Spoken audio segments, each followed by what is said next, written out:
உலகெங்கும் வாழும் astro divine நேயர்களுக்கு உங்கள் ஆத்மார்த்த ஜோதிடர் நங்கநல்லூர் டாக்டர் பஞ்சநாதனின் இனிய வணக்கங்கள், வாழ்த்துக்கள். இந்த நிகழ்ச்சியில் நம்ம பார்க்க போவது குரு பகவான். குரு பகவான் நம்முடைய ஜாதகத்தில், நம்ம ராசி கட்டத்தில் எந்த ஸ்தானத்தில் இருக்கார் அப்படிங்கிறதை வைத்து தான் நம்முடைய வாழ்க்கை எப்படி இருக்கும் அப்படின்னு முடிவு பண்ண முடியும். ஒரு ஆணுடைய ஜாதகத்தில் குரு பகவான் தான் அவர் வாழ்க்கையை குறிப்பிடுகிறார். பொதுவாகவே நம்முடைய ஜாதகத்தில் இருக்கக்கூடிய குரு பகவான் தான் நமக்கு குழந்தை பாக்கியம் எப்படி இருக்கும், திருமணம் எப்போது நடைபெறும், நம்ம வாழ்க்கை நல்ல வசதியாக இருக்குமா இருக்காதா அப்படின்னு எல்லா விதமான விஷயங்களையும் இந்த குரு பகவான் தான் பேசுகிறார். இப்போ நீங்கள் செய்ய வேண்டியது என்னன்னா, உங்களுடைய ஜாதகத்தை எடுத்து வச்சுட்டு உங்கள் ஜாதகத்தில் ராசி கட்டத்தில் குரு பகவான் லக்னம் என்று குறிப்பிடக்கூடிய இடத்திலிருந்து எந்த இடத்துல இருக்கார் அப்படின்னு பார்த்து வச்சுக்கோ. இந்த குரு பகவானுடைய அனுக்கிரகத்தினால்தான் உங்களுக்கு செல்வ செழிப்பு வருது. கோடி கோடியாக பணம் வேணும் அப்படின்னு நினைக்கிறவங்க ஜாதகத்தில் குரு பகவானுடைய அருள் இருந்தால்தான் கோடி கோடியாக பணம் வரும். குடும்பத்தில் பெரியவங்க ஆரோக்கியமாக இருக்கணுமா, அப்போ நம்ம ஜாதகத்தில் குரு பகவான் நல்லா இருக்கணும். படிக்கிற ஸ்டூடெண்ட்டாக இருக்கும், நமக்கு ஒரு ஆசிரியர் நல்ல வழிகாட்டணும், லைஃப்பில் முன்னேறணும் அப்படின்னா அங்கே குரு பகவான் அருள் வேணும். நம்ம ஜாதகத்தில் இந்த குரு பகவானுடைய அருள் எப்படி வேலை செய்கிறது அப்படின்னு நம்ம பார்க்கலாமா? இப்போ உங்க ஜாதகத்தை எடுத்துக்கோங்க. மிதுன ராசியில குரு பகவான் இருக்கிறார்.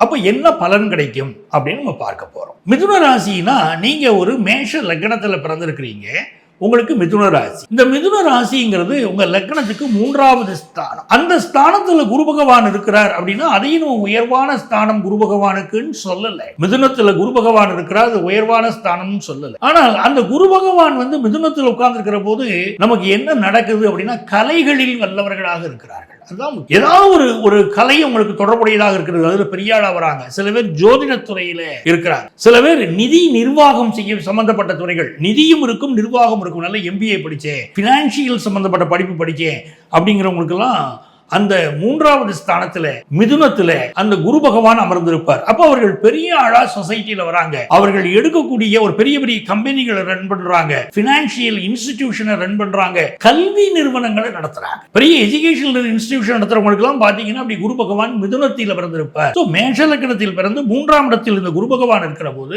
நமக்கு என்ன நல்லது நடக்குதுங்க அப்படின்னு பாத்தீங்கன்னா, கல்யாணம் கூடி. இந்த கல்யாணம் வருவதில் எல்லாருக்கும் தடைகள் இருந்தால் நிச்சயமாக இவர்களுக்கு கல்யாணம் வேகமான நடக்குது. அதுவும் காதல் திருமணம், அவர்கள் விரும்பக்கூடிய காதல் திருமணம் பல பேருக்கு கூடி வருகிறது. இப்படித்தான் எனக்கு கல்யாணம் வேணுங்க, இப்படித்தாங்க எனக்கு பொண்ணு வேணும், என் வாழ்க்கை இப்படித்தான் இருக்கணுங்க அப்படின்னு ஒரு அழகாக அதை நிர்வாகம் செய்யக்கூடிய அமைப்பு, அந்த கல்யாண மேரிட்டல் லைஃப் நல்லா கொண்டு போகக்கூடிய அமைப்பு, மனசுக்கு பிடிச்ச மாதிரி திருமண வாழ்க்கை அது அமையும். அதே போல குரு பகவானுடைய அந்த அருளை பார்க்கிற போது இவர்களுக்கு என்ன ஒரு விஷயம் நடக்குதுன்னா, ஃபாரின் போற ஆப்பர்ச்சுனிட்டி கிடைக்கும். மிதுனத்தில் குரு பகவான் இருக்கிற போது நல்ல வெளிநாடு செல்லக்கூடிய யோகம், சத்புத்திர பாக்கியம்னு பேர். நல்ல குழந்தை பிறந்துச்சுங்க, அந்த பையன் இருக்கானே தங்கமான பையன், அந்த பொண்ணு இருக்க ரொம்ப நல்ல பொண்ணு, நல்லா படிக்கும், நல்ல அழகான பொண்ணு, அன்பான பொண்ணு, அறிவான பொண்ணு அப்படிலாம் சொல்றாங்க பாருங்க. உங்களுக்கு பிறந்த குழந்தைகள் அப்படி பேர் வாங்கி கொடுக்கும். அப்ப அந்த குருவுடைய அருள் அந்த மாதிரி நிக்குது. நீங்க ஒரு ஃபாரினுக்கு போகணும் முயற்சி பண்றீங்க, எல்லாருக்கும் தடை இருக்கும், ஒரு விசா கிடைக்கிறது தடை இருக்கும். அப்படி இருக்கக்கூடியவர்களுக்கு அந்த மிதுனத்துல குரு இருக்கு பாருங்களேன், உங்களுக்கு உங்க லக்னத்துக்கு 3ஆம் இடத்துல அந்த குரு உட்கார்ந்து இருக்கிறார். அப்போ உங்களுக்கு ஃபாரின் ஆப்பர்ச்சுனிட்டி மிகச்சிறப்பா. ஒரு படிப்புன்னு எடுத்தீங்கன்னா சாதாரண ஏதோ படிச்சீங்க என்னமோ படிச்சீங்கன்னு இல்லாம ஒரு higher education, research oriented education, மேத்தமெட்டிக்ஸ்ல இன்ட்ரெஸ்ட் இருக்கிறது, ஸ்டாட்டிஸ்டிக்ஸ்ல இன்ட்ரெஸ்ட் இருக்கிறது, கெமிஸ்ட்ரியில இன்ட்ரெஸ்ட் இருக்கிறது, பயோ கெமிஸ்ட்ரியில இன்ட்ரெஸ்ட் இருக்கிறது, இதெல்லாம் பலருக்கு நடக்குது. காமர்ஸ் ஓரியன்டட் எஜுகேஷன் இதெல்லாம் அதிக ஆர்வம் இருக்கிறது. சிலருக்கு CA நல்லா படிக்கிறாங்க, ACS பண்றாங்க. அப்படிப்பட்ட யோகம் எல்லாம் உங்களுக்கு சேர்க்கிறது. 3ஆம் இடத்துல குரு பகவான் இருக்கும். எடுத்த காரியம் எல்லாம் பலருக்கு வெற்றி கிடைக்குங்க. நான் தொட்ட காரியம் எல்லாம் ஜெயிக்குமா அப்படின்னு கேட்கக்கூடியவர்களுக்கு இந்த 3வது ஸ்தானத்துல குரு பகவான் இருந்தால் அவர்கள் நினைத்த காரியம் எல்லாம் வெற்றி பெறுகிறது. அதுல எந்த சந்தேகமும் இல்லை. வெற்றி மீது வெற்றி அவர்களை சேர்கிறது. அது லைஃப்ல கண்கூடா நீங்க பார்க்கலாம். என்ன ஒரு உயர்வு நீங்க எட்டணும் நினைச்சாலும் ஆபீஸ்ல உயர் பதவியை அடைஞ்சே தீருவீங்க. எல்லாருக்கும் அந்த ப்ரமோஷன் கிடைக்குதோ இல்லையோ, 3ஆம் இடத்துல குரு இருக்கக்கூடிய உங்களுக்கு, மிதுனத்தில் குரு இருக்கக்கூடிய உங்களுக்கு அந்த உயர் பதவிகள் வாழ்க்கையில் ஒரு முறையேன்னு நான் உயர் பதவியை அடைந்தே தீருவேன் அப்படின்னு நீங்க நினைக்கக்கூடிய உயர் பதவியை நீங்க அடைய முடியும். அதே மாதிரி எழுத்தாளர்கள், திரைப்படத்துறை, நாடகத்துறை, அந்த மாதிரி துறைகள் இருக்கிறவங்க நல்ல எழுத்தாளர்கள், நல்ல பேச்சாளர். பல பேரை பாத்தீங்கன்னா இவர்கள் பேச்சாக கேட்டுக்கிட்டே இருக்கலாம். கம்யூனிகேஷன் செக்டர்ல நல்ல வேலை பார்ப்பாங்க. இவங்க பேச்சு ரசிக்கும்படி இருக்கும். இவங்க கம்யூனிகேஷன் கம்யூனிகேஷன் ரசிக்கும்படி இருக்கும். இவங்கள்ட்ட வரக்கூடிய கம்யூனிகேஷன் பலருக்கு உதவக்கூடியதாக இருக்கும். எங்கேயாவது ஒரு ப்ராப்ளம் நடக்குது, ஒரு ஊருக்குள்ள ஒரு பிரச்சனை நடக்குது, இந்த 3ஆம் இடத்துல குரு பகவான் இருக்கிறவங்க கூட போய் உட்காந்து வைக்கணும். அழகா சமாதானப்படுத்திடுவாங்க. எப்படி பக்குவப்படுத்தணும், எப்படி அறிவுரை சொல்லணும், பிறரை எப்படி வாழ்க்கையில உயர்த்தணும் எல்லாமே உங்களுக்கு தெரியும். அவ்வளவு சிறப்பான கம்யூனிகேஷன். ரெண்டு பக்கத்து பிரச்சனையும் தீர்க்கக்கூடிய ஒரு அற்புதமான அமைப்பு இவர்களுக்கு ஏற்படுகிறது. மிதுனத்தில் குரு பகவான் இருந்தால், இல்லாவிட்டால் 3ஆம் இடத்தில் குரு பகவான் இருந்தால் உங்கள் பயணங்கள் நிதி சார்ந்த பயணங்கள் நிறைய அமையும். உறவுகளை நல்ல வலுப்படுத்துவீங்க. ஆனால் இந்த 3வது ஸ்தானம் அப்படின்னு சொல்லி மிதுனம் அப்படின்னு நம்ம எடுக்கிற போது அந்த மிதுன ஸ்தானம் அது ஒரு ஆண் வீடு இல்லைங்களா? அப்போ ஆண் வீட்டுல போய் இந்த குரு உட்கார்ந்துருக்கிற போது சகோதர உறவுகளோடு சில பிரச்சனை கொடுக்கும். உங்களுடைய இளைய சகோதரர்கள் இவர்களோடு சில பிரச்சனைகள் பல பேருக்கு இருந்துகிட்டு இருக்கு. ஏன்னா மேஷத்துக்கு 3ஆம் வீடு மிதுனம், அந்த மிதுனம் ஒரு ஆண் வீடு. அங்க உட்கார்க்கிற போது சகோதரர்களோடு பிரச்சனை வருகிறது. அதே சமயத்தில் உங்களுடைய புகழ் பரவுது. நீங்க பேசுற பேச்செல்லாம் அறிவுரை, நீங்க பேசுற பேச்செல்லாம் பிறருக்கு வழிகாட்டக்கூடியது அப்படின்னு ஒரு நல்ல உங்களுடைய புகழ் பரவுகிறது. எல்லா இடத்துலையுமே புகழ் பரவக்கூடியவர்களுக்கு அப்படி குரு பகவான் மிதுன ஸ்தானத்திலே அமர்ந்திருக்கிறார் அப்படிங்கிறது தான் உண்மை.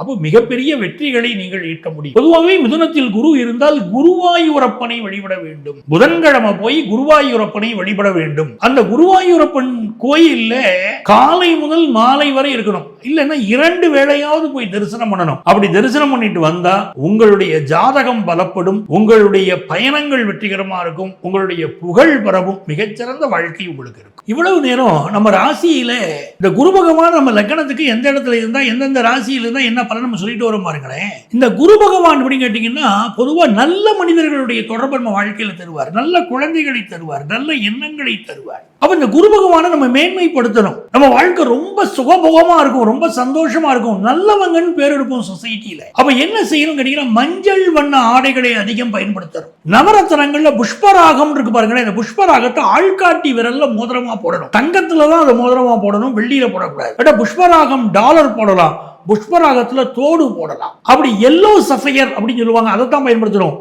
வெள்ளை புஷ்பராகத்தை பயன்படுத்தக்கூடாது, எல்லோ சஃபையரை பயன்படுத்தணும். குரு பகவானுக்கு மஞ்சள் வண்ண ஆடைகளை வியாழக்கிழமைகளை அணிவித்தோமானால் இந்த குரு பகவானுடைய அருள் கிடைக்குது. நவக்கிரகத்தில் இருக்கக்கூடிய குரு பகவான் அவருக்கு மஞ்சள் வண்ண ஆடைகளை அணிவிக்கணும். வாழ்க்கையில பெரிய வெற்றிகளை நாம பெற முடியும். எந்த துறையில் நாம சாதிக்கிறோம்னாலும் இந்த குரு பகவானுடைய அருள் இருந்தால் பல்வேறு துறைகளில் சாதிக்க முடியும். ஜாதகத்துல குருவும் ராகுவும் சேர்ந்துடுறாங்க. குருவும் கேதுவும் சேர்ந்தால் கேளை யோகம்னு பேரு, செல்வ செழிப்பு வரும் சொல்றாங்க. குருவும் ராகுவும் சேர்ந்தால் குரு சண்டாள யோகம்னு அர்த்தம்.